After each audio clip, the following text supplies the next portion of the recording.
What's up, everybody? Your favorite 8-bits favorite nerd. And today we are looking at the D-Arts Mega Man X Comic-Con exclusive. This has the chrome finish. This is on loan to me from Philip, who is like our intern at Nerd Rage Radio, my weekly podcast with Mr. Adam Russman. He has a lot of accessories. Let's talk about those first. We'll get him out of the way. What he does have, we'll get this right out of the way, are two faces. Now, the way this is done is you see the seam that's right down in there. You just split the seam, take it apart, interchange the face, and you're fine.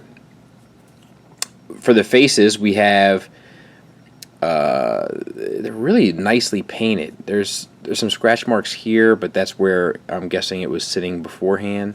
But the face itself is really, I like the little underlines of the eyelash, like the little, like very anime. Green looks good. White looks good, sculpt looks good, so you get a straight face kind of, and then screaming face, and then it's like Angry Grimace, which he has. He also comes with a different one of these, so you can pop this off. This just sits straight down in there. You just pull here, and you could put this on, and then you could use a hand. Actually, you could use this hand or this fist, but on the other hand, you have to use this one. Or this fist. Take back what I said. I'm not thinking. He then has a separate X-Buster barrel. Now, this we will swap out. So we'll take. I don't want to damage Philip's chrome. But you take this out. It's keyholed, as you can see. So you take this out, sit that to the side. You take this one, and you put it in. And this allows you to use a couple different effects. You can use this, which is like the Mega Blast, and you could take this off. This is also keyhold. So there's the peg for it. And this just goes in there like that. It's heavy though, so it's hard. He can do it, as you can see, but you know, it's going to. You gotta really be on your game of what you're doing. But he can do it. Now your other option are these pieces. Now you can have them formulated this way. Actually, this isn't quite right. I don't think. Not sure. You can have them formulated this way, so it's like ding, ding, ding, ding.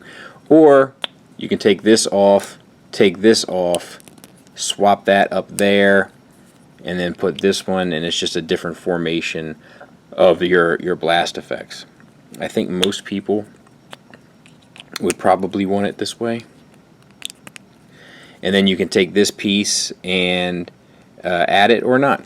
Doesn't matter. This also has two little ridges where these two little places will fit in a bit more smoothly. And it's not the greatest fit, but once you get it fit in his actually that's not great either, is it? I thought I had this.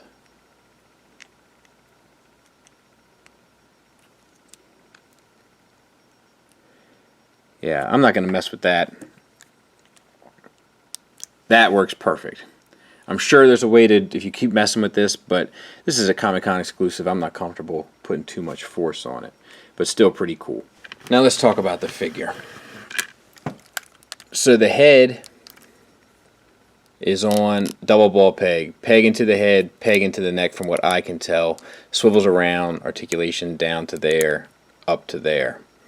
And pretty good. It also has the gems, and it has the chrome finish on all the blue. That was part of the San Diego exclusive element.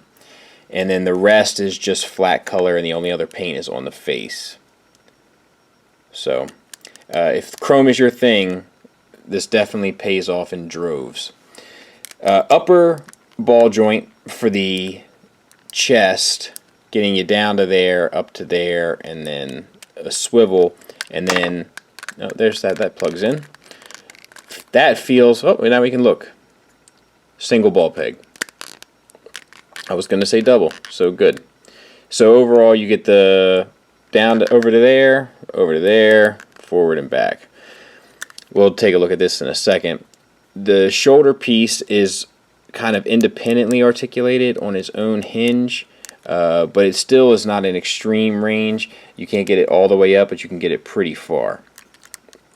to a bicep swivel, double jointed elbow, that works well, and then the hand is on a double ball peg, peg into the gauntlet, peg into the fist. So great articulation there as well across the board. Now, for this piece, for the X-Buster, you can see the connection is there, and I don't know if you can see down in there, but it's the same female connection. And articulation works the same way. Hips, wide jointed ball pegs, so they get you out to there, which I think is fine, and forward to there, back to there. Works really well. The wide joints work really well for this mold. Thigh swivels at the ball peg, and then double jointed knee that only fails you at an extreme angle, and just that little bit of gap overall is pretty well done. So that's to be commended, and that because that piece wraps around pretty far. Could have stood to be a little bit further, but it's fine. And coming down to these pieces, which is just the chrome, we got the red gems there, as well as in the helmet in 2 places or 3 places, so that's cool, and also in the standard X-Buster. And then the feet, let's see what we got here. Ball peg into the calf, coming down to a ball hinge, which is interesting. So you get an ankle tilt all the way to there and up to there, so that's great. And then rocker. So pretty well articulated little unit. Final thoughts wise, the articulation is second to none for the most part, especially in this scale. And the accessories make sense. I think the chrome might be a bit much for me. I'm not an anti-chrome guy, but I do feel like it's a little overkill here. Now you can get the standard release, which is probably even less expensive, but this is a bit more sought after, I would imagine. And it's cool in theory, and there is a charm to it. Like the more you look at it, like the little shines, little glistens of light and stuff that it picks up. There's definitely something to be said for that, but I'm not sure if I like it any better or worse than I would just a standard kind of chrome paint. But who knows? It's not enough to nitpick over, just something worth mentioning.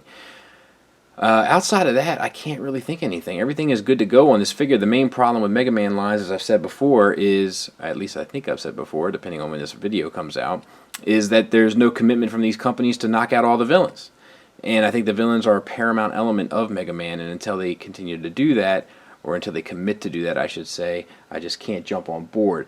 But I can see myself owning one Mega Man to kind of put on like a Nintendo shelf, have Metroid, have Mega Man, have Link, have Mario, etc. I can see myself doing that, but now just ain't the time. But if I was going to do it, this would definitely be a high-ranking competitor. So if you're a Mega Man fan, I highly recommend it. Nintendo fan, I highly recommend it. Cool little 6-inch action figure fan, I highly recommend it.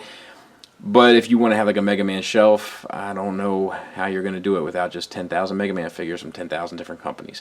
Thanks for listening. Thanks for watching. Until next time, take care.